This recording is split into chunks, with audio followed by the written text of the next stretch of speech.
Are you sick and tired?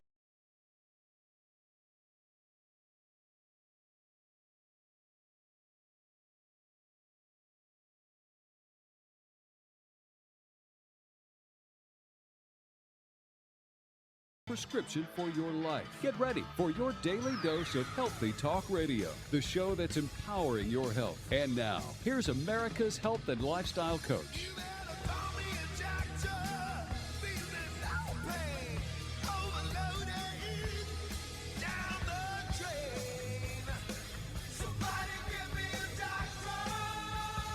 Live. This is the show where your health is your wealth. Thriving is more important than just surviving, and the only thing lost are those unwanted pounds. This is Healthy Talk Radio that helps you get well, stay well, and live well. Lines are open, 888-283-7272. That's 888-283-7272. What are you struggling with? Let's talk about it. Your health, your life. Remember, if the body can get sick, it can also get well. It's about living your potential. That's what the show's all about, because we all have potential. The question is, are we tapping into it? Are we living the lifestyle and the life that we were designed to live? We were all given a gift, and that's this life. Remember that the odds were against you being born, and you were born. That right there is amazing, and that right there is a gift, and that's what sets you apart from everything, is that you were given this gift of life. So what are you doing with the life you've been given? It's about reaching your potential. It's about getting to the next level. It's about making an impact with your health and with your life. 888-283-7272 is the phone number. Lines are open. You can give us a call. And don't forget, go to the website, asarx.com, and you can send us an email. We'll make it part of the show. Or if you want me to answer in private, I'll be glad to do that as well. Whatever you prefer, we're here for you. So whatever you're struggling with, we want to talk about it. We've got providers that can help you all around the country, no matter where you are. We've got a provider that can dig their heels in with you, whatever you're struggling with, whatever your condition is, and handle it the way that we talk about here on the show. Let's talk about hip pain a little bit. I want to kick off with that and start into that a little bit, because there's 5 common causes of hip pain, specifically in women. And hip pain can result from wear and tear, overuse, and a few other causes. So couple types of chronic hip pain that we look at and can see is because it has a lot of different causes. The diagnosis first, though, you got to figure out if it's your hip. So the American Academy of Orthopedic Surgeons said hip pain is often felt in the groin or outside the hip, directly where the hip joint, ball, and socket is located. So that's where you kind of feel that. And the causes of hip pain in women can be different. When a female patient comes to see most doctors complain of hip pain, they consider the patient's age, build, and activity level. If the patient's a thin 20-year-old runner or a heavy sedentary 80-year-old grandmother, there's a lot of the possibilities are very different. So you have to start thinking differently depending on what the conditions are. Arthritis can be the first thought. Chronic hip pain in women is often due to arthritis, particularly osteoarthritis, which is the wear and tear that affects people as they age. The ball and socket joint starts to wear and tear out. So arthritis pain is often felt in the front of your thigh or in the groin because of the stiffness and the swelling inside that joint. That's where you get a lot of the pain. Hip fractures are another one. You got to think about that. Now, that comes with age, right? So the 20-year-old runner is probably not going to have that kind of condition. But, nevertheless, hip fractures are a big deal. And anyone with osteoporosis, which is decreased bone density, right? The bone's not as thick and hard as it needs to be. Symptoms of a hip fracture include pain when you straighten, lift, or stand on your leg. And also, the toes on your injured side will appear to turn outward, a sign that can aid your doctor's preliminary diagnosis. So you'll kind of have the toes and the foot will flare out to the side. Hip fractures are a pretty big deal. Okay, tendonitis and bursitis, these are other ones that are not as impactful, but they still don't feel great. So many tendons around the hip connect to the muscles in the joint, and these tendons can easily become inflamed if you overuse them or participate in strenuous activities. One of the most common causes of tendonitis in the hip joint, especially with runners, is IT band syndrome. Iliotibial band is a thick span of tissue that runs from the outer rim of the pelvis to the inside of your knee. Another cause of the hip pain in women is bursitis. So if you deal with hip pain at all, there's a lot of reasons why, and there's a lot of ways to take care of it. So we're talking about another area too, and this mimics hip pain, which is really, really interesting, but it's called hernia. And if you've ever heard of a hernia, it's where there's of course, in the groin area, there's a femoral and inguinal hernia. These are always referred to as sports hernias. They can cause anterior frontal hip pain in women and men, by the way. Pregnant women can be susceptible to the inguinal hernias because of the added pressure on the wall of their abdomen. Now, gynecological and back issues are another big issue. Hip pain in women can have a lot of gynecological issues. And depending on your age and other health issues, the pain in your hip could be coming from some other system. Endometriosis is another one. Now, with the endometriosis, which the uterus lining grows somewhere else, can cause pelvic tenderness, which some women describe as hip pain. Pain from the back and the spine can also be felt around the buttocks and the hip. Now, sciatica, which is a big, big deal. This is not, this one hurts. Like this is one that you need to watch out for. But sciatica is a pinched nerve, typically affects one side of the body and can cause pain in the back of the right or left hip, rather. So that one is quite the challenge, and we see that a lot, especially in clinical practice. Treatment for the hip pain depends on the diagnosis. So it's all about the diagnosis. Remember, it's inflammatory in nature. It's wear and tear unless there's some kind of injury. But excessive weight, the obesity issue we have right now, 70% of Americans are overweight, 40% are obese. Like, it's a crisis. It's beyond a crisis.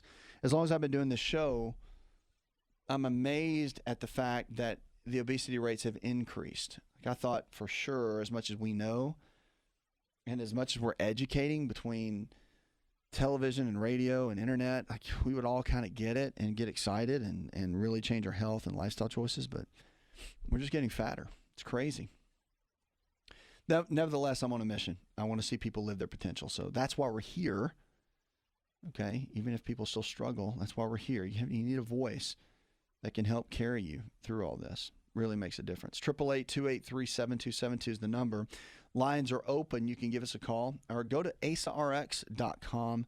Visit us at the website, and we can help you.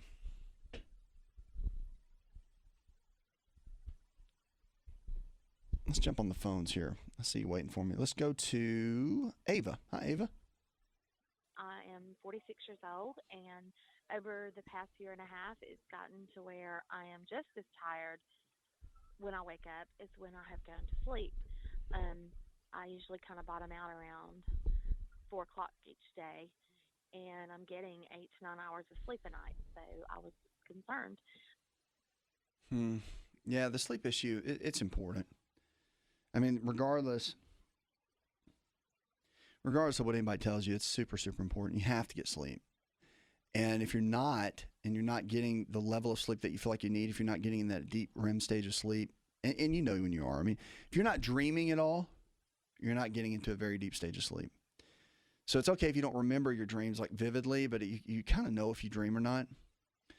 So if you're not hitting that stage, yeah, your body's not getting into a real deep stage of sleep. So I would encourage you, first and foremost, to look and see if you have any neurotransmitter, which are the brain chemicals, instability there. Because a lot of times with sleep, what you find is that it can be mineral deficiencies. Like, it could be something like calcium or potassium or magnesium, which is pretty common, by the way. But it also could be something neurotransmitter related. So if you just find that it's just imbalanced and you can't get there, that's probably what it is. The brain chemistry, like serotonin levels, even GABA, when those levels are off even a little bit, it can cause sleep disturbances.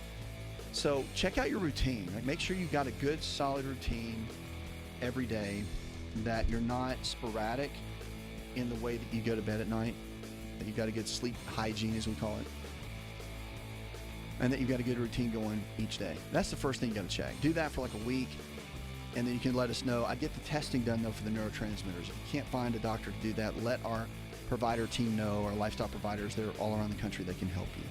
Okay? But we're here no matter what. But sleep is a big deal, and I'm glad you reached out to us, okay? We'll talk soon. 888-283-7272. We'll be right back.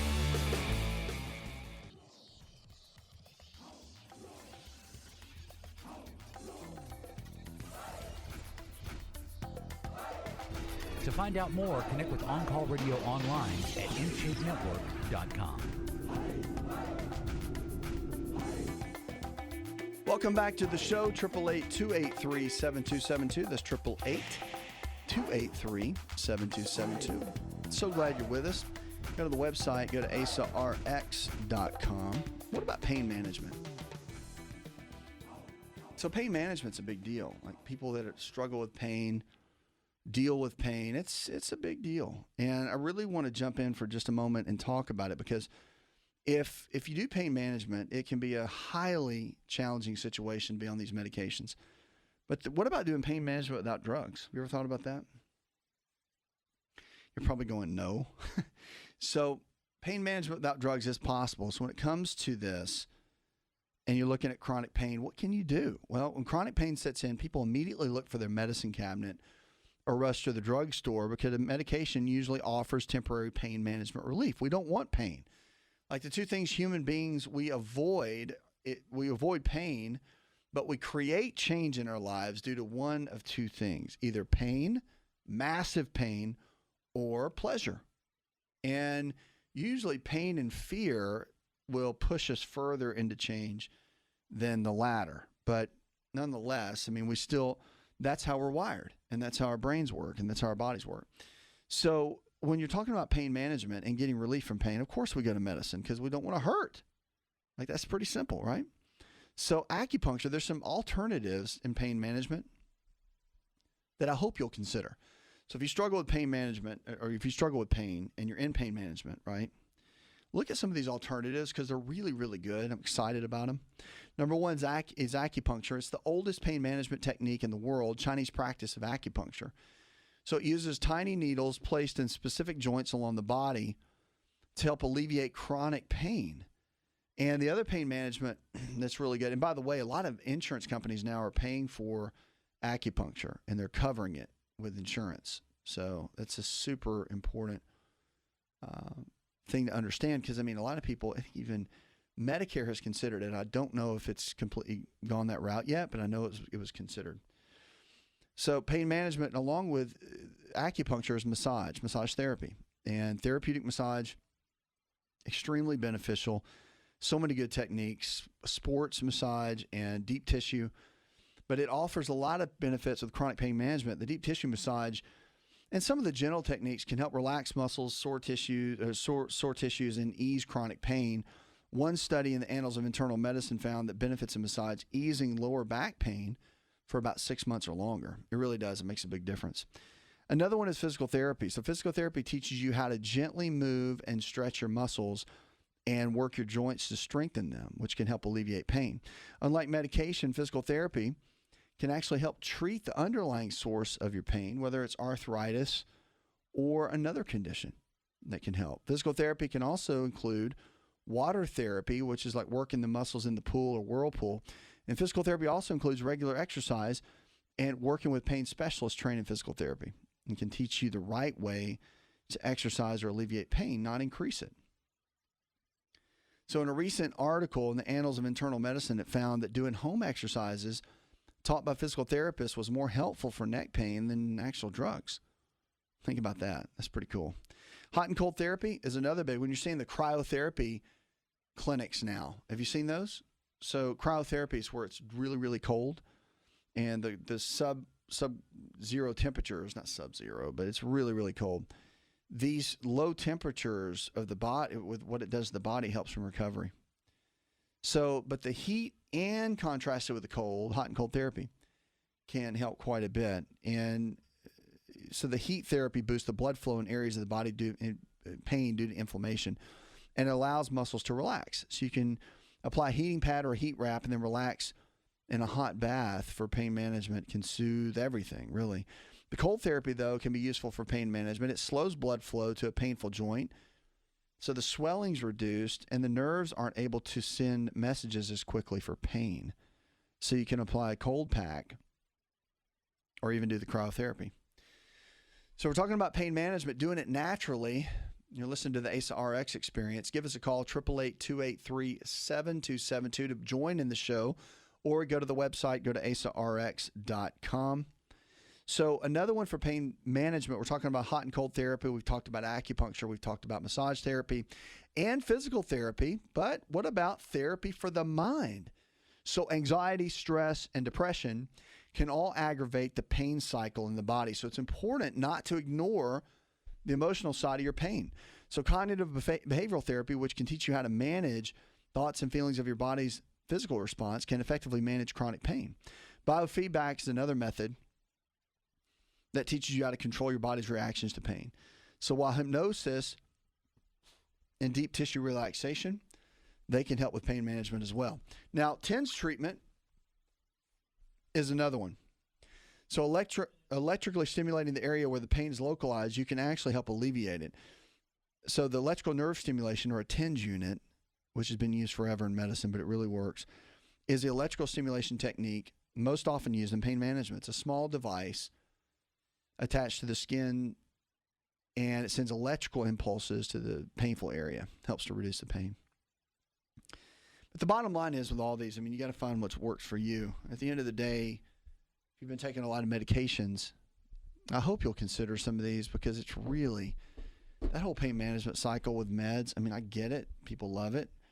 They get addicted to it, but it's a bad cycle. Like, the pain meds are long-term for your health and your brain and your mind and your body. It's just not a good cycle. So if you can come out with a new way of doing this, whether it's acupuncture, massage therapy, physical therapy, hot, cold therapy, TENS unit, whatever you have to do, like, just pick something. But maybe look at some of these natural options as alternatives to be able to help you along the way. 888-283-7272. Visit us online. Go to asarx.com. We want to see you live your potential. Like, that is what this thing is all about. If you haven't checked out the podcast is out every single day, anywhere that you can find the outlets: iTunes, Stitcher, SoundCloud, Spotify, all of those, Pandora. You can check it out and check out our podcast and all the latest episodes. Of course, you know, the radio show here goes to the podcast. That's how you can catch the previous episodes of that. Coming up, we've got more questions about your health, and can marijuana help my diabetes? That's a hot topic right now. Now we're getting into it, nitty-gritty right there. So we'll be right back. Don't go anywhere. You're listening to the Asa Rx Experience. Did you know that you can listen to the Asa Rx audio experience on Spotify and Pandora? For all the ways to watch and listen, check out our show page at asarx.com/experience.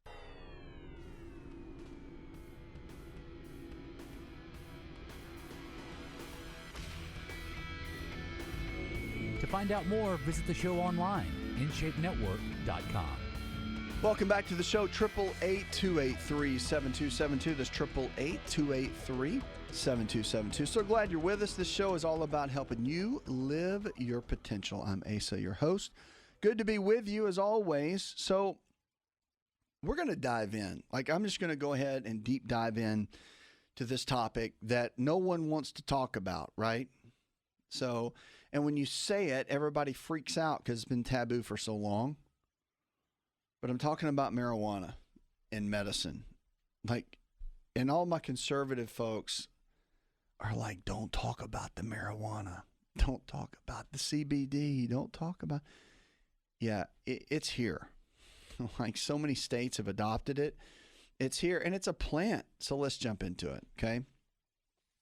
Now, I've never been a marijuana smoker. Like, I've never been into it. I mean, even in my day of youth, right, running around college and all that, I was just never a pot guy. Just never was. It's never my thing. So now that it's here in medicine and they've got studies behind it and we're really diving into this thing, I want to get into some of it because I think we need to know. Like, it's one thing just having an opinion about what we think, but it's another thing to jump into the research and look at it. So research and the risk, and so we're talking about marijuana and can it help diabetes? Because there's a lot of things that we know it can help, but what about diabetes? I think this is really interesting. Research is now on the benefits of medical marijuana for people with diabetes is preliminary. They're doing new studies on it. But research for marijuana for medicinal purposes is limited, and the FDA has not approved the drug as a standard of care. 29 states and Washington, D.C., have legalized medical marijuana. All right, 29 states. That's a lot. And that legalization has passed at a time when some research, which has mostly been observational and conducted by animals, links marijuana use to improved symptoms and outcomes, even associated with conditions like HIV, multiple sclerosis, chronic pain, and mental disorders. But what do researchers say about using marijuana to help prevent diabetes? Well, can cannabis really help prevent diabetes? That's the question. So the marijuana plant contains chemicals called cannabinoids, okay, and they have a wide range of effects, including increased appetite and diminished pain and inflammation. That all sound great, but, really, what's the deal, right? So even with some of the preliminary research that suggests that medical marijuana may help improve glucose control and insulin resistance, doctors across the board aren't that fast to recommend medical marijuana for diabetes prevention.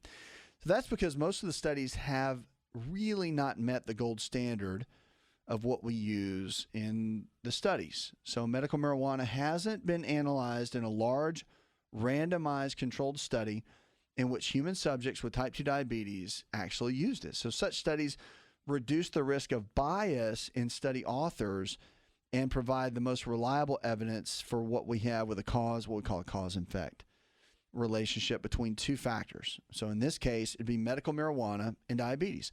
So we just have a correlative link right now. But with that being said, they did a study in the American Journal of Medicine. And they have some observational clues about how cannabis can affect diabetes, which I think is pretty cool. So they looked at nearly 600 adult men and women currently using marijuana, and about 2,000 had used it in the past. After fasting overnight, their blood drawn were screened for other health factors like high blood pressure, body mass index, and waist circumference. Compared with those participants who had never used marijuana, the people who used the marijuana had a 17% lower fasting insulin level and glucose level. They also tended to have smaller waistlines, so the level of obesity was down. Interesting. Their BMI was better. So the results from the latter study seem to support the conclusion that observational cross-sectional studies that were published about this in the British Medical Journal, that they were saying that about 11,000 participants were in this one. And they theorized that the anti-inflammatory properties of the cannabinoids may have led to the improved health outcomes of the participants. See, the whole may have thing, may have, might have, could be. But the fact that they're discussing it, I think, is great, because could it be that it helps? I mean, nothing's going to help diabetes more than a healthy lifestyle. Like, you can't go smoke pot and eat donuts and get rid of diabetes. Like, let's just call it what it is. Okay? Like, that's not where we're going in this conversation. But the fact that it has some chemicals in it that can be beneficial for diabetes, I think is worth discussing, and it's worth talking about.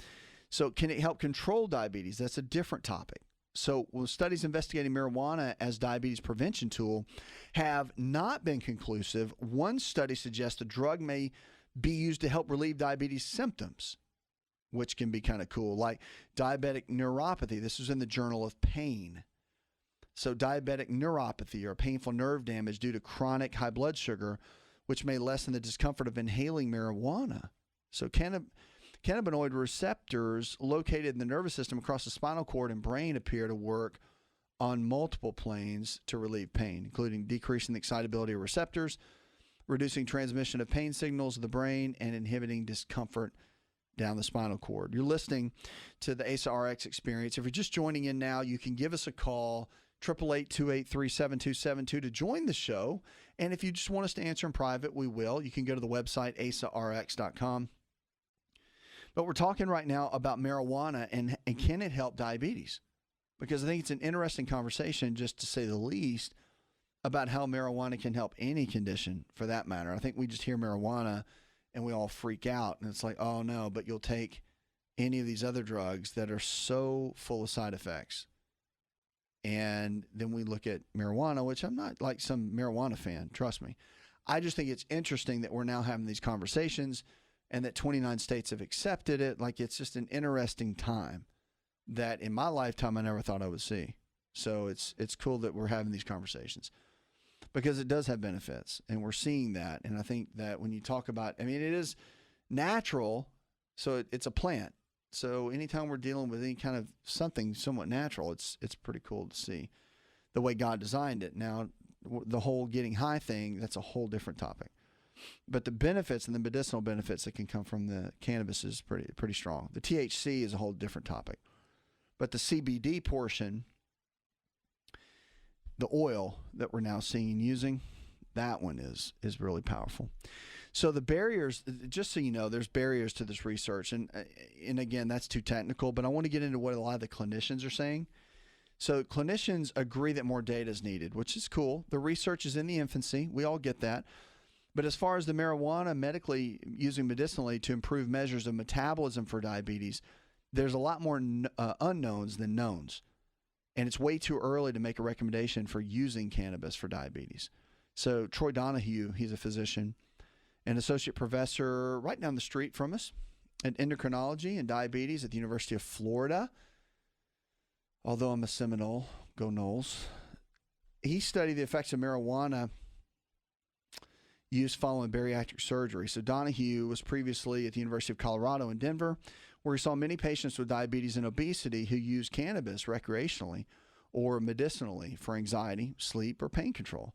He notes that one thing clinicians agree on is that strains of marijuana that produce a feeling of highness, the THC, many of which are recreational, would not be advisable for people with diabetes because they tend to increase appetite. Yeah, for sure. So for people with diabetes, strict diet and weight management, it's crucial to help regulate blood sugar levels and increase insulin sensitivity. So what do doctors know? They know behavior changes like healthy diet and more physical activity, as well as approved medications for weight loss and diabetes, have been proven to halt the development and progression of the disease. So we know the risk and benefits, he says, and that makes the approaches far more preferable than medical marijuana for physicians to recommend. So what are the next steps?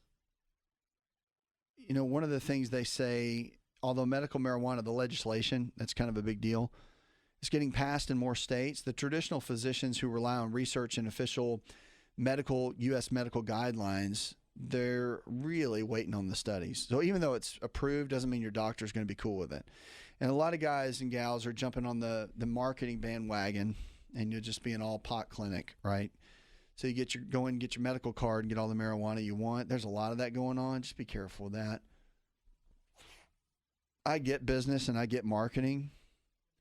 I just don't know that I'm a huge fan of that. I mean, that's capitalizing in a way. And I mean, just like the pain management clinics, which I think do a lot of good, by the way. Well-run pain management clinics that are not there, you know, as a glorified drug, you know, pushing meal, which they busted a lot of those recently. But the really good pain management clinics that are doing great, they screen very well, and they don't just hand out pills to everybody. I really have so much respect for that because a lot of people are in pain. And if that's the case for a medical marijuana clinic, that's great. But if it's just solely for working it for profit, not cool. So just do your research. But I think it's worth talking about that more conditions are being talked about, like diabetes, for what medical marijuana can do and how it can benefit, and the different parts of it that can really make a difference. So you gotta respect that we're seeing that more and more. 888-283-7272. That's 888-283-7272. Give us a call or go to the website. Go to asarx.com. That's asarx.com. If you haven't checked out the podcast, please do. You can look up at any of the outlets: iTunes, Stitcher, SoundCloud, Pandora, Spotify, any of those. Look up Asa Rx Experience and you'll find it. Of course, we get the radio shows from the day we post there, plus original content, interviews, celebrity interviews that you don't want to miss. All of that there is at the podcast. Love to have you part of that. Coming up, more questions about your health, and I'm going to jump in and hit on a couple of things you don't want to miss, especially you guys. I've got some things content-wise that's all about men's health.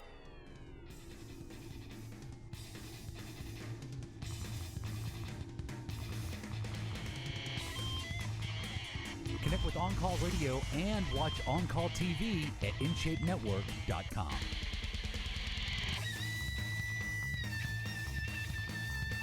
Triple 8-283-7272. That's 888-283-7272. So glad you're with us. Check us out on the web. Go to asarx.com. That's asarx.com. Listen, this show's all about helping you live your potential. I don't care who you are, where you come from. doesn't matter your color, doesn't matter your race, doesn't matter your age. You have an amazing gift inside of you. And you are designed to do something great in this world. You have a potential. And I would beg to say that you have not even reached that potential, not even scratched the surface of who you were designed to be, that you've been stuck in a rut for a long time and doing the wrong path and following the wrong path of who you were designed to be. So it's time to make an about face. It's time to really get into a position where you can thrive. It's time to really get into a place where you can go in the right direction and head the right way and be who you were designed to be. That's what we want to see here on the show. And that's what you were designed to be. That's what we want to see for you more than anything else. So give us a call, 888-283-7272. At the website, I want you to go there, get a free copy of my book, and dive into it, because it will take you from where you are to where you need to be in your health. It will take you from A to Z in your health, and it will make a humongous difference. Yes, I said humongous difference in the way you live and everything about your life. It will take you literally from really, really not so great habits to great habits. It will take you out of health challenges into great health. It will, if you're already super healthy, it'll take you to the next level of healthy. Like it'll take you all the way around. So I encourage you to go there and check it out. Let's get on the phones and go to Alex. Hi, Alex. I can't say this word. It's fibromyalgia. I know that's not right, but you know what I'm talking about. I just heard an ache and burn and tingle, and I'd like to know what would be good for this. Thank you so very much. You're welcome, darling. And let me help you on that. So fibromyalgia is one of those conditions that some doctors think it's a legit diagnosis, and it is a legit diagnosis. And some say it's not. Some say it's more mental than anything. And it's where the soft tissue, muscles for that matter, and the soft tissue of the body ache and they hurt. So, for example, you come up to somebody that says they that have been diagnosed with fibromyalgia, and they just ache. You grab their arm, and they just freak out. You grab their shoulder, and they're like, ah, they scream because it hurts. And there's reasons for that. The pain receptors and the inflammation in the body is elevated. But then also you got low brain chemistry. A lot of times there's a significant correlation with low serotonin levels in the brain and the achiness that goes on with fibromyalgia, and the pain, the chronic pain, and the consistent pain.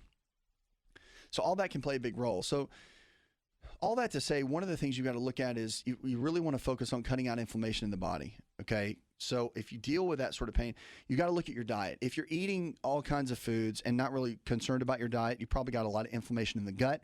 If you got a lot of inflammation in the gut, you got a lot of inflammation in the body, period. That's just the way it goes. Now, the other piece to look at is your brain.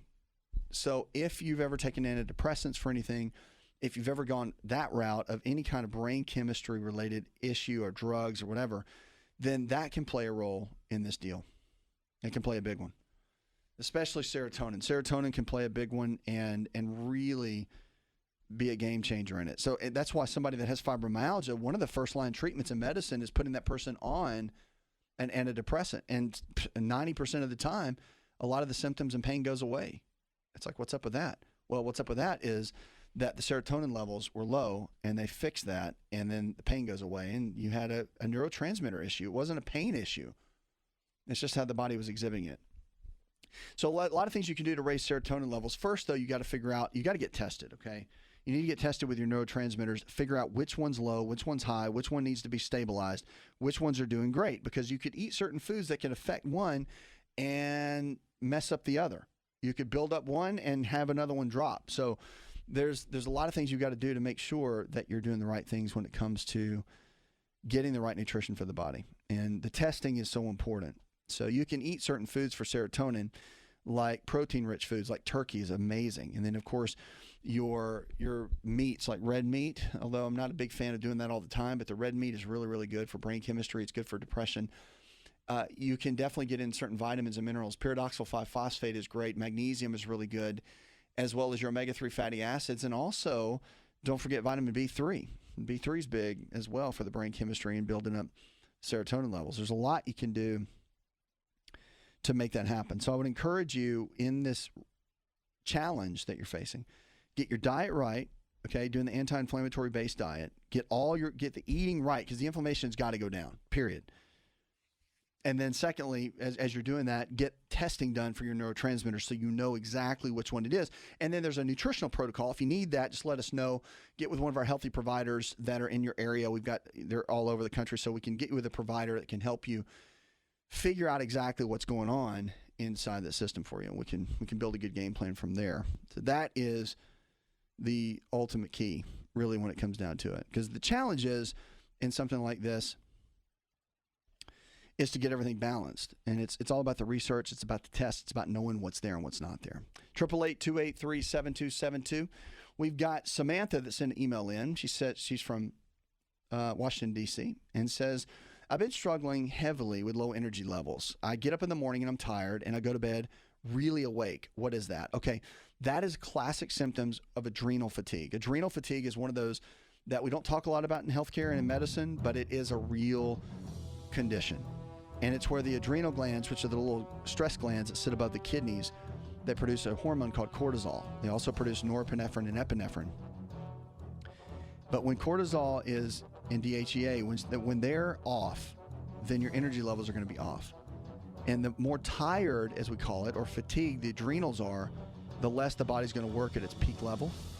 So getting some testing done for the adrenals is really important, but then there's also a lot of herbal remedies that can help, and a certain specific dietary plan, which I've got a whole webinar on that at the website, that will help you. Puts another hour in the charts. I want to thank our producers, Derek Allen, Mr. Fig, and John Garrison, our chief engineer. Go tell one person something you learned on the show. Together, we can transform the health of our friends, our families, and our communities. You're listening to the show that helps you live your potential. This is Asa Rx Experience. This show is designed to provide accurate information of a general nature on the subject matter covered, and given with the understanding that neither the host nor the station is engaged with rendering any form of medical advice, diagnosis, or treatment. This information is not approved by the FDA and is not intended to diagnose, prevent, treat, or cure any disease. To experience more of Asa Rx audio, visit us at asarx.com.